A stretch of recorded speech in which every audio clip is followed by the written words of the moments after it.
Welcome to episode 7 of The Liz McMullen Show.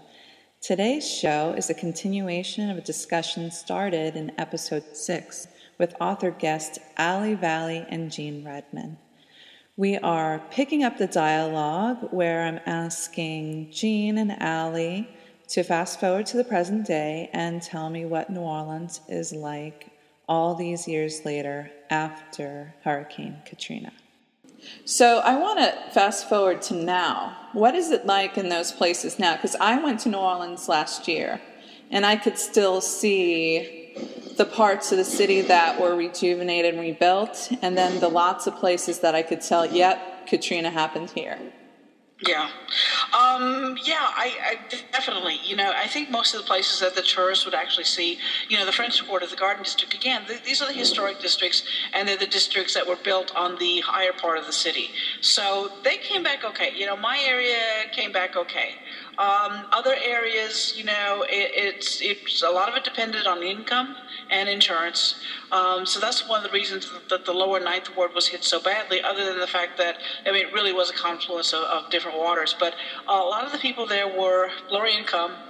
Some of them had lived there for generations, and they didn't always have the kind of paperwork that, once you inherit your house from your grandma who inherited it from, her grandfather, it's like, where's the paperwork? Or you had the paperwork until your house was destroyed. Well, yeah. And the other thing is that there are plenty of folks who are renters, and what I noticed in the news once was, they were getting assistance if they were homeowners, but if they were renters, they weren't given, any assistance. And now there's been a hullabaloo about Sandy and the money for recovery. And basically, this is what FEMA's been doing. We did well with getting rental assistance immediately. It was in our bank account like days later. That was fantastic. Right. But, they were also giving assistance to folks who didn't have flood insurance, and we did. But for anything other than that, how do you, what is fair and what is right? And, sometimes we look at it as, I did the right thing, and so I should get this, and they shouldn't. But it's also things like, well, sometimes for people, they choose between, can I afford flood insurance or can I afford my medication? Well, I agree with that. And, FEMA is there to kind of hold it. But I think, I was watching the news today, and I experienced the same thing myself, is that after rental assistance and some minor things here and there, they're doing loans. Yeah. And, one of the guys in the news said, I don't want loans. I want somebody to give us cash to help rebuild, because loans just put you in another ditch. And, I agree with that, because like my father got the first down payment from the flood company, $30,000.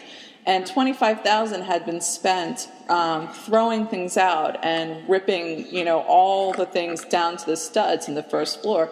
That's not even saying anything about building. And they can't build. They have no sewage. They have no electric. They have no water. They have no gas. Yeah. It's a horribly complicated thing. You realize how much you lost and how much it's going to take to actually regain what you might have had. And for, again, for Katrina, I sort of recognized that I was one of the lucky ones. And there were even friends of mine that I knew that had been damaged, but, they were young. They had jobs. They had all this sort of stuff. And they would be okay eventually. Mm-hmm. There were people that, particularly the elderly and the poor, who were never going to be okay. That was it. What they had, they'd lost. And there wasn't enough time in this lifetime for them to ever get it back. Exactly. And the other thing that I was talking to a friend of mine about was that a lot of the communities that I grew up in, because we're obviously more densely populated than New Orleans is. Obviously, it's just, hands down a very different game. And I grew up in what I consider somewhat like of an immigrant household, even though like my family had been there for generations. We're the type of folks that, we had a large house, but all the family lived in the house. It's, Mm-hmm. Yeah. But also my good friend Pam, she's lived in Hoboken her whole life, the same thing before. And so she's in one house on a street, and then a few streets down is her mother, and then a few streets down is her her brother. So if a community is rocked like Staten Island, all their family, there's no place for them to go. And for me, I feel like I have, middle class people problems. Like it's uncomfortable. We don't live in a house where we want to. I live in a closet. We're living out of Tupperware containers because there are no, dressers and stuff like that. But I had my aunt's house to go to in a nice neighborhood with electric and everything, and I didn't have to worry about my safety. We don't have kids, and I didn't have to worry about being in a shelter with my kids and not having anything to do with them, and the crying and the misery and whatnot. I didn't have those problems, and we're still displaced. We don't have our own place, and we probably won't live there until summer or something like that. But these are all what I consider, rich people problems. What about the folks who are barely getting by before the storm? And, one of the things that I remember from the coverage is, there was an evacuation order, but what if you can't even afford to have a car to get to work? Where are you evacuating to? Yeah, I think that's what people often don't realize is, you're being told to evacuate, but once you evacuate, you got to go someplace. And if you don't have a car or you don't have money for a hotel room, and again, really a lot of differences in terms of economics.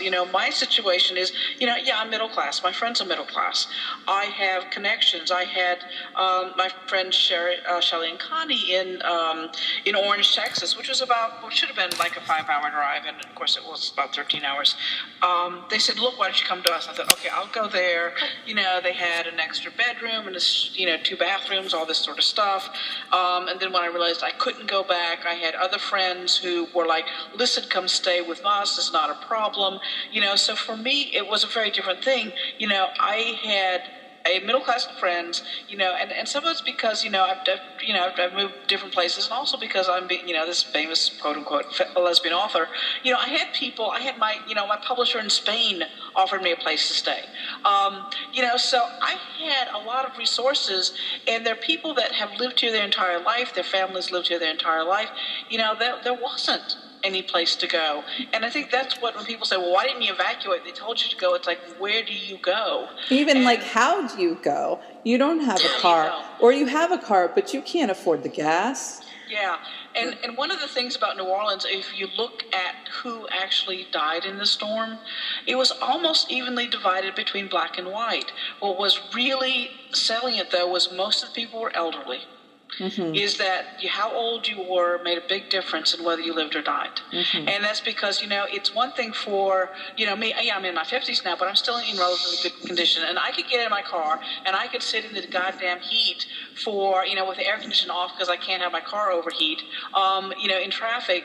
And I'm okay. I'm not comfortable, but I'm okay. If you're elderly or you're disabled and you're sick and you have chronic health conditions, that's a whole nother equation.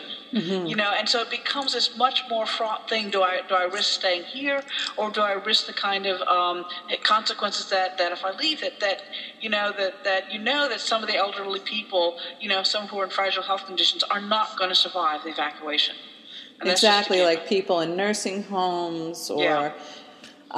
the other thing that I wanted to talk to the two of you about is when you create a fictional world, it's like set in New Orleans, and, you both have series that are set in New Orleans, you have to wonder, do I address this? It's like with Radcliffe, she had a series with, the Arner series. And of course, the terrorism and what happened in 9/11 had to be addressed. It's the elephant in the room, and I commend her for that because I was there. I was actually working across the street from Grand Central Station, and because I was so central to it, and in Hoboken, we were watching things smolder all week, and it was a very traumatic thing. So I am less inclined to listen to somebody do some fiction about that experience, but she got it right. And I know because both of you write series that are in New Orleans. How did you address that in your future books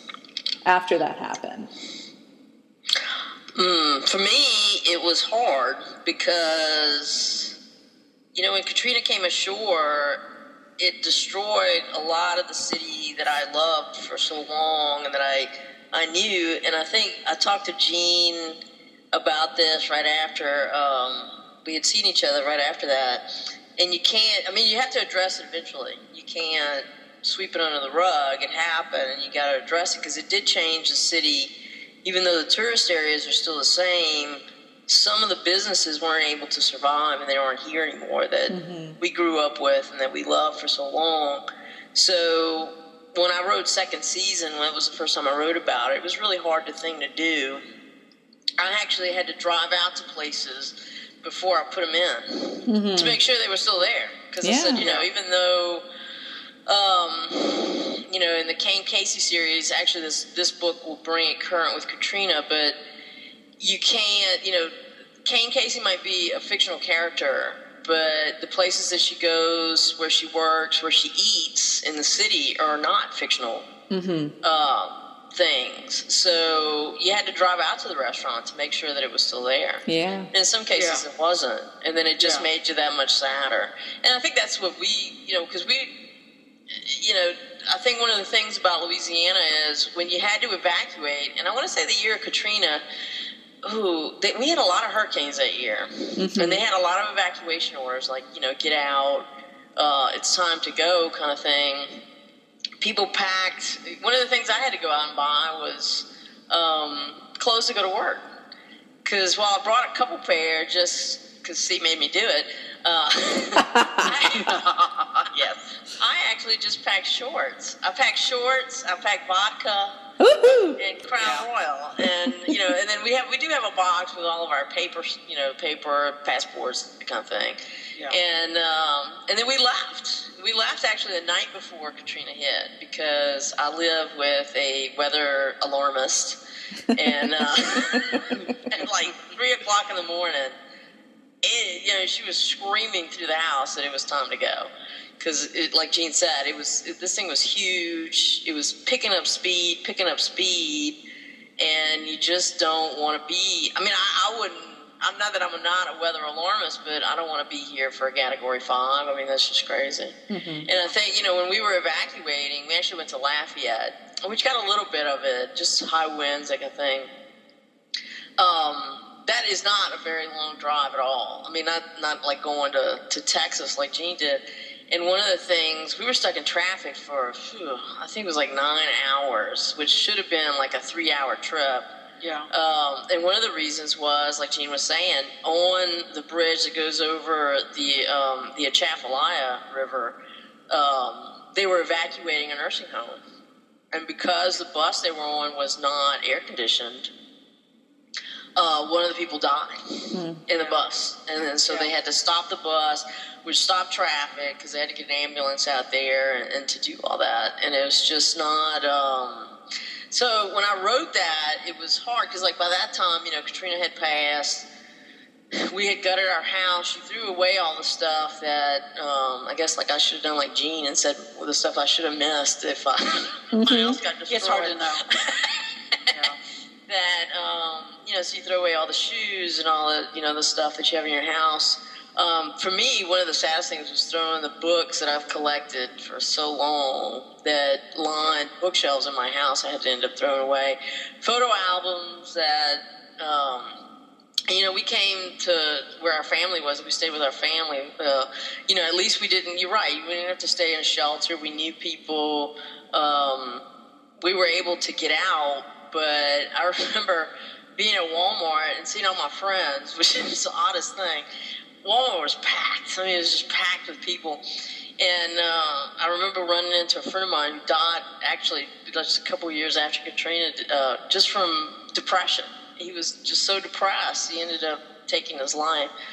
But he said, you know, people keep telling me, you know, it's just stuff. And your family's safe, and that's what you should concentrate on. He said, you know what? I'm tired of hearing that. That was my shit.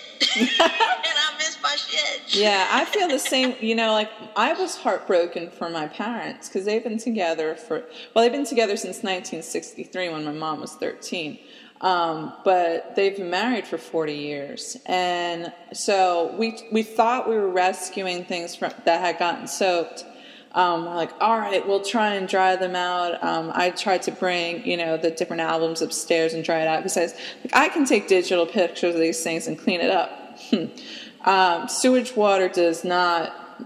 Yeah. So No, it's mold central. It's just disgusting. And so one of the things that I was grateful for retrospectively is Illy and I got married in 2010. And I decided to make a slideshow that was going to run on a loop in the reception hall. And it started with my parents' wedding, her parents' wedding. Then it covered, I did it by ages, baby to 10, teens, 20s, 30s, 40s, whatever. And so I had a lot of pictures. Not all of them made their way into the slideshow because obviously it has to be on for a certain period of time, whatnot. And then for my parents' anniversary, I decided to do the same thing, but this time they didn't know I was doing it when they were away, but I was hunting around in the trunks, and I also took scans of pictures of my dad singing, in college, and, pictures of my mom as a majorette, and all these things from their past. And I have all that pristine and digitally. And so even though what we thought we rescued, we couldn't. But all was not lost because of my wedding and because of their anniversary. And so I have pictures of them when they were babies. I have pictures of them when they started dating and, up until now. And I'm so happy that I have that. And once the world stops shaking and I actually can get back into my home and sit down and, put together stuff, I'm going to put together new albums for my parents. And I'm grateful that I have that because a lot of people don't. But even still, if you could see my mom's face, when she saw how destroyed everything was, and the furniture that she's had in her life for the last 40 years is destroyed.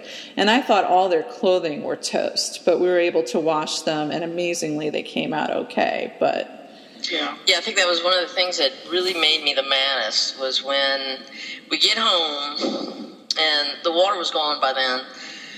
And you put your shoulder to the door, get the door open because it was swollen, and then you walk in and it's this black mole hell. Mm-hmm. And then I was like, why is there no, because right before we left, it was 3 o'clock in the morning, and there was no wind, and it was hot as hell outside.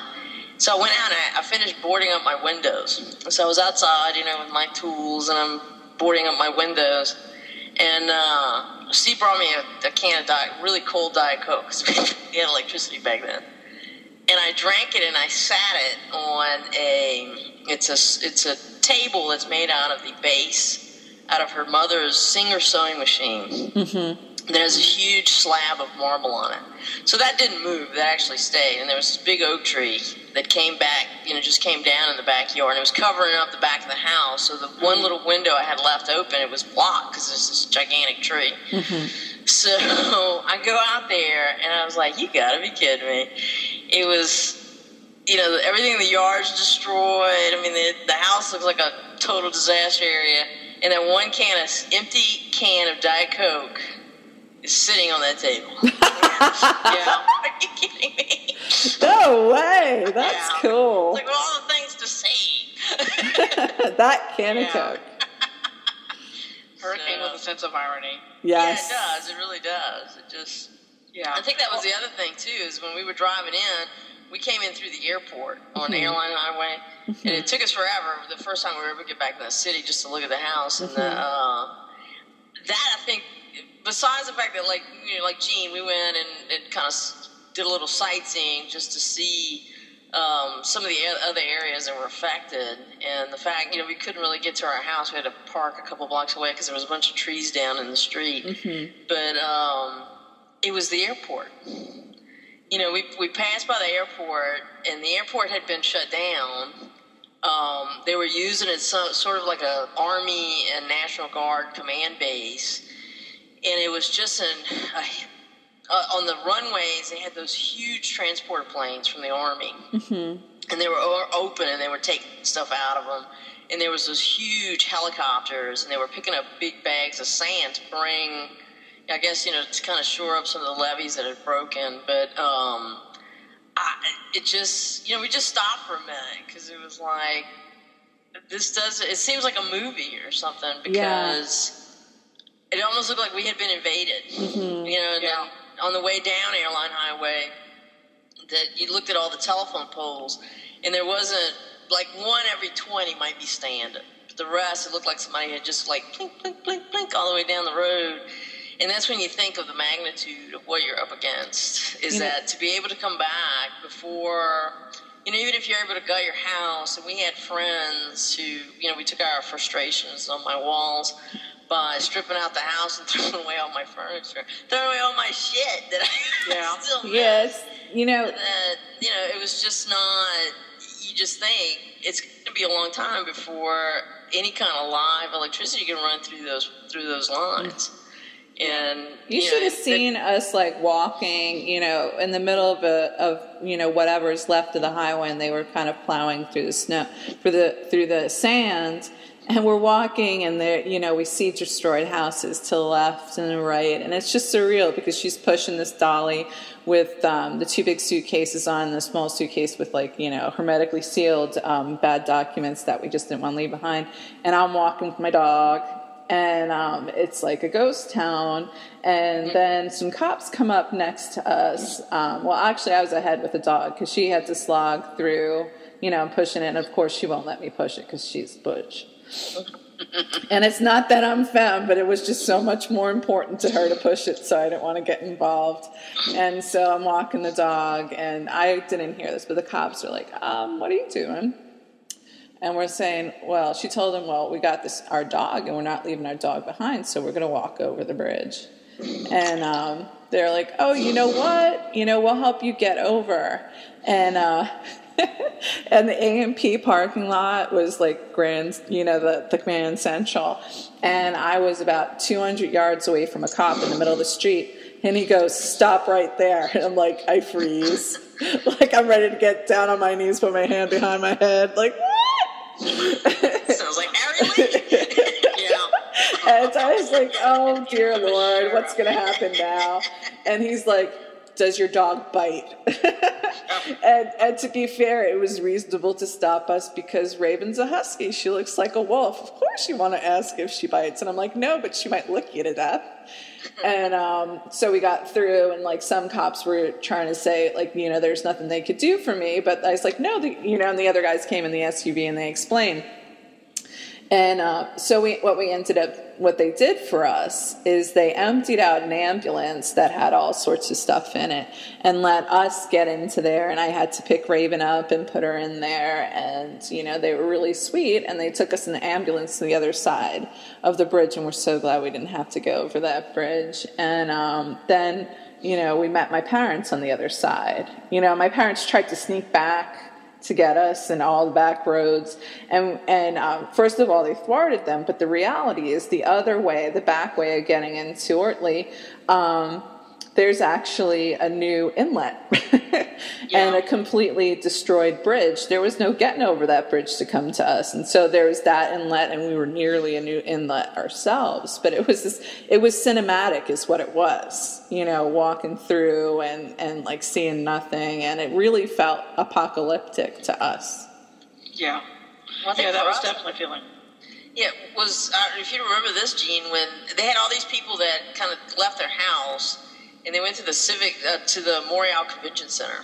Yeah. They had all these people out there, and they had nothing to eat. They had no water, any kind of supplies or anything. And so, but the guy from FEMA is being interviewed on television. Oh, I know. There's no one at the Montreal Convention Center. The guy's like, really? I was just there. Yeah. I guess Katrina's it's not a good thing that it happened, but it showed how pathetically bad FEMA is. Mm-hmm. And that, I don't think we'll ever have another storm like that. Hopefully not weather-wise, but as far as emergency response, it changed the whole complexion of emergency response. Absolutely. And I think, we were the beneficiaries of that up here. Jean, I wanted to give you a little time to talk about, did you end up, I think you may have written a book that was relating to the storm itself. Well, actually, I've written several books because I was in the middle of writing Death of a Dying Man when Katrina hit. Mm-hmm. And for New Orleans, I think, even more than New York in 9/11, the city that I was writing about didn't exist anymore. I mean, everything was gone. Every resident and every part of this city was directly and materially affected by the storm. You know, we all had to evacuate. 80% of the city was flooded. So even though 9/11, of course, you know, was a huge tragedy. It was psychic, I have to tell you, being up here and growing up my whole life with the New York skyline and not seeing the Twin Towers. Now the Twin Towers coming down and a lot of the damage that occurred, it was something psychological and symbolic, because New York is in some ways, some people's minds, more the capital than D.C. itself. But that is not even on the same wavelength of 80% underwater and exactly what happened to everyone in Katrina. And, you know, I lived in New York City for 10 years, so I also have an affinity for it there. So, you know, again, as a writer, I've discussed this with some of my other writer friends, is that for us in New Orleans, you know, the decision was you either wrote about a historic New Orleans that no longer existed, or you dealt with Katrina. I mean, those were the choices for you. You really could not get around dealing with it or just deliberately deciding you weren't going to. And so, like I say, I was halfway through this book, and the only way I could continue writing it, which I did in the fall of my refugee road trip, because it was sort of like, what do I do to keep myself moving forward, was to write about what would have happened to my characters if they were just living their lives like we all had been, and then suddenly this storm came up. And how did it change them? And so that was, you know, I felt some of what I could do for Katrina was I could at least bear witness to what had happened. And so Death of the Dying Man took place in the summer of Katrina. And for me, it was a challenging writing thing, because all my other books, if you read them, you realize I write a really kind of vague now. I very deliberately did not tie them to historical. There's no presidential elections. There's nothing that's going to say, oh, this is this year. Or current events, Yeah, and so suddenly I had to. I mean, you know, Katrina happened in August of 2005. And so I really had to tie the book very specifically to that time. I really had to actually do a lot of research, because obviously I have characters who are police officers. I have characters who are doctors. You know, one of my characters, you know, would have quite possibly been stuck in Charity Hospital, so I had to do the research of what happened there, you know, what happened to the police force. I had to do all this sort of stuff. And then I felt like, okay, you know, my characters have come through Katrina, and I'm going to need to continue it. So the next book was Watermark. And it takes place in the fall after Katrina, you know, when people were starting to come back to the city, you know, and again, it mirrors a lot of what my experience was. And Ill Will which is the latest book, takes place several years later, you know, and so it's really kind of chronicled in ways. My characters are living their lives, and of course, you know, I write mystery series, so there's the murder and mayhem going on, but also what happened with the city of New Orleans, and how has it changed over time with Katrina. And like I said, I really felt that what I need to do in what I can do, one of the things I can contribute the most, is really to provide that witness, that live witness of someone who lives here, is familiar with it, and went through it. What kind of reader feedback did you get from these books? Were there folks who went through it, or other folks who hadn't, who felt that they knew a little bit more about it? But this is a question for both of you. Like, what kind of reader feedback did you get, or some of your fellow writers? What kind of things did you end up hearing from them after you had published?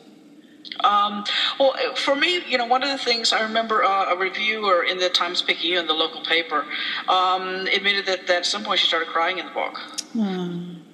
You know, and I think a lot of people have spoken about, you know, that it made it much more real for them. And, you know, things that people don't even think about, like, you know, I mean, even still today, it's the grocery stores were destroyed. Where do you go eat food?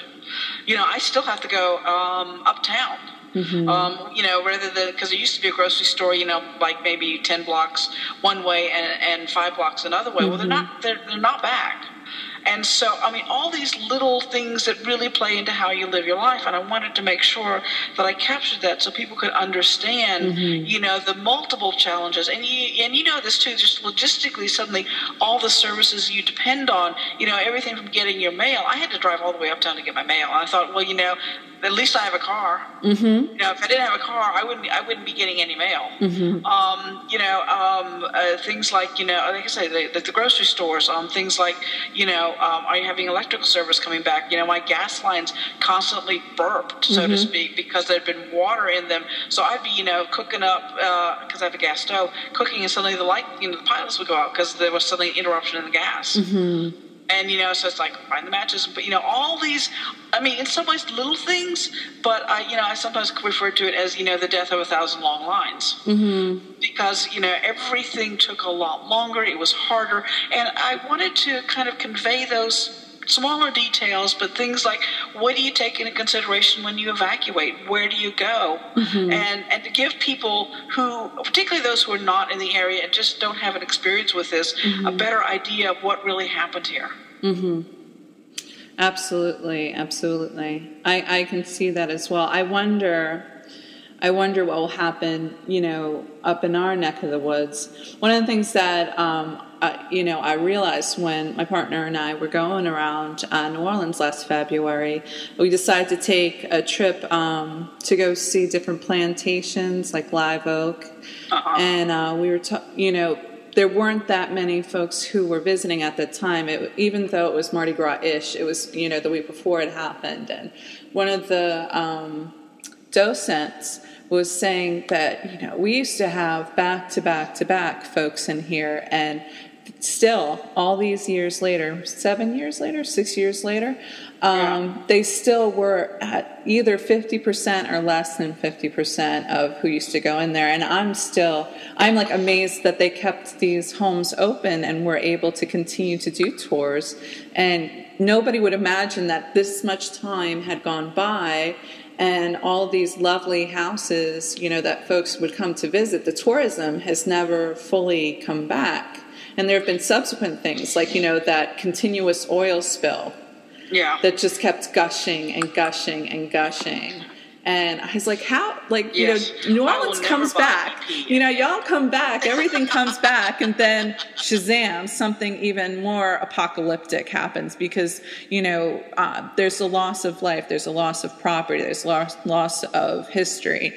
But you can rebuild. But when the waters are poisoned with oil, that's a bird of a different feather.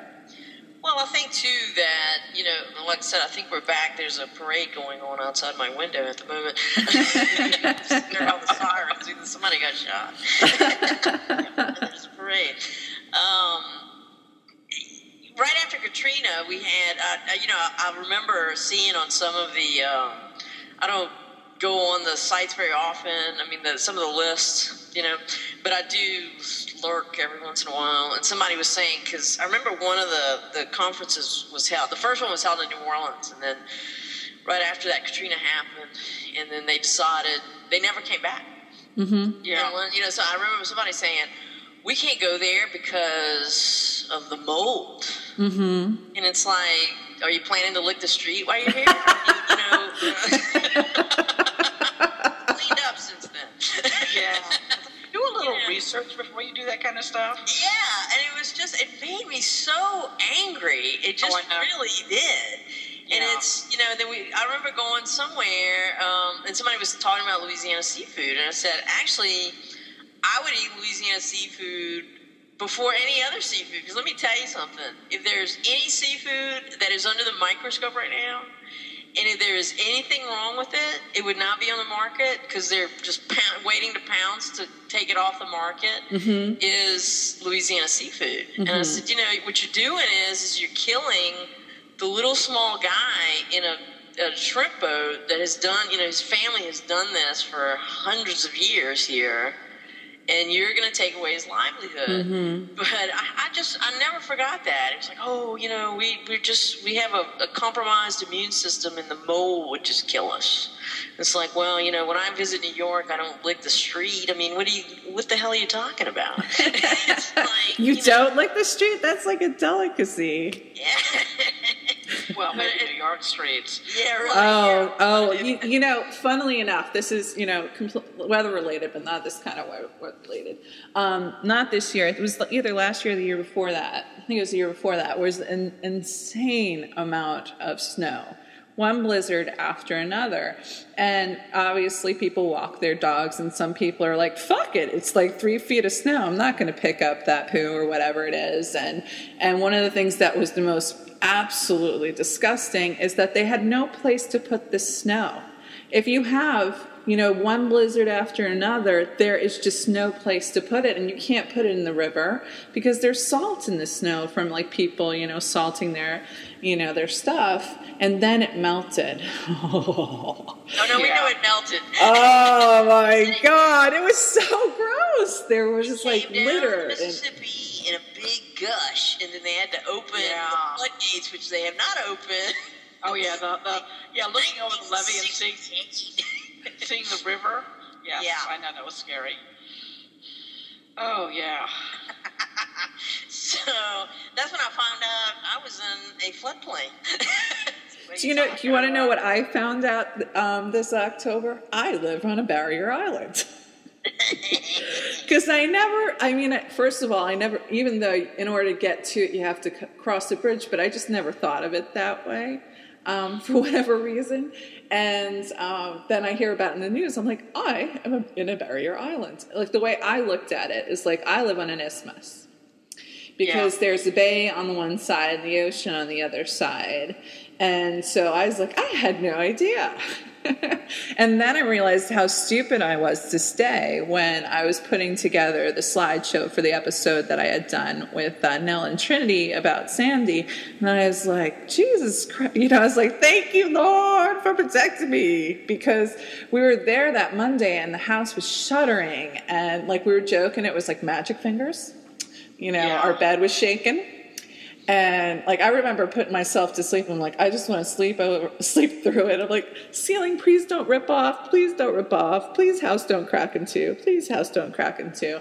And I know it's terrifying to go. I mean, because I've stayed for a lot of storms, and not one that bad. But when you're in your house and the lights have gone out, because we went through Isaac just early this summer, and you're just listening to the winds whistle and things sort of start banging around the street, and so it really becomes that. Am I going to hit that random bit of bad luck or not? Is the tree going to fall on my house, the light post fall on my house, or is it going to fall the other way? Or is the tornado or the gust or whatever going to go the other way? And you just don't know. There's hours and hours and hours of just sitting there listening to these sounds that you don't hear in a normal day, and you're just not sure what's going to happen until finally they go away. And then, of course, you have 5 days without power, which we did. At one point, this is my funny story about Isaac. At some point, I was just so tired and hot. So I went to the French Quarter, which did have power. And, then back to the dark side, as I was calling my side of the street. And I had this big old honking daiquiri. And so I got in my car. I turned it on. I was sitting in my car, drinking my daiquiri, and using it as a charging station for my cell phone.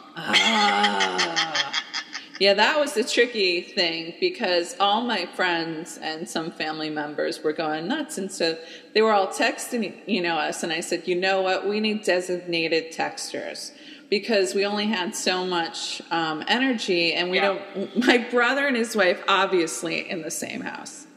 You don't both need to be texting us. And I know you're worried. But what I ended up doing is my friend Adrian, I said, okay, Adrian, you're going to be the person that I contact. And then Ilya, designated her, like one of her family members as a contact. And I said, you will all contact folks through Facebook or through texting, and disseminate the information. And so on my page, there would be notifications that, statuses. Liz is still all right, but, they don't have internet access and they're still on the island, but they're healthy, everything's fine. Yeah. And because I just couldn't believe, it never occurred to me batteries for my technology. And so we had the technology, and then, after a day or so, we didn't have that. And I was like, oh, we can use our laptops to charge our phones, with the USBs. No. And then your laptops are dead. And I was like, oh. Yeah, that's the way. Yeah, and your car's been bobbing in the water, so you can't use it as a cell phone charger. No. You're just kind of screwed. that little U-boat in the front of our, and the reason that we didn't think that people's houses cracked open. We thought that they fared like we did. Obviously, we don't have TV to watch and whatnot. So we got out. And she's like, what is this big honking TV doing in the middle of, caught by our fence? And one of the things that's funny is our fence was falling apart and we painted it and nothing happened to it. Our cheap, dilapidated fence was fine, and all these wealthy folks, with their beautiful wood and whatnot, totally ripped apart. Yeah. But we're like, where the hell did this, like those old school big TVs before, flat screens, they were ginormous. Yeah. And there's just so much debris. I'm like, where is this coming from? And then eventually when we saw houses cracked open. We saw houses demolished, and we walked up to the beach and we could smell the gas lines. I was like, we shouldn't stay here very long. And I was like, baby, that's the boardwalk. And she said, what are you talking about? There's the boardwalk. Well, where's the boardwalk? I said, you see the pilings? That was all that was left. There were no boards on the boardwalk. And the surf club, which is a scourge on the on the beach, with all sorts of sleaziness, had cracked clean open, like one side of it completely gone. And there was this house on the road across from the ocean that had that look. You ever see, in films where a bomb goes off and all the windows are broken and, cinematically, filmy, curtains are askew and, the stairs are cracked open. And I was like, oh my God. Yeah. Oh, yeah, like I say, it's incredible the kind of destruction that water in the wrong place can do. Mm-hmm. Mm-hmm. I want to thank you, too, for coming on my show. Well, you're very welcome. Now we're all depressed. We can go home and drink. Break out the good scotch. Well, it's what else do you do? Mm-hmm. You understand you can survive these things. You understand that there is some humor. And one of the most luminous things that I got out of Katrina was the enormous outpouring from people in the Northeast, people all around the country, even foreign people. And that really kind of made up for the stupidity and the ineptitude of the government. Yes. Well, yeah, for us, it's like you can survive. I mean, I know right now it doesn't seem like that. For us, it was a really stressful time.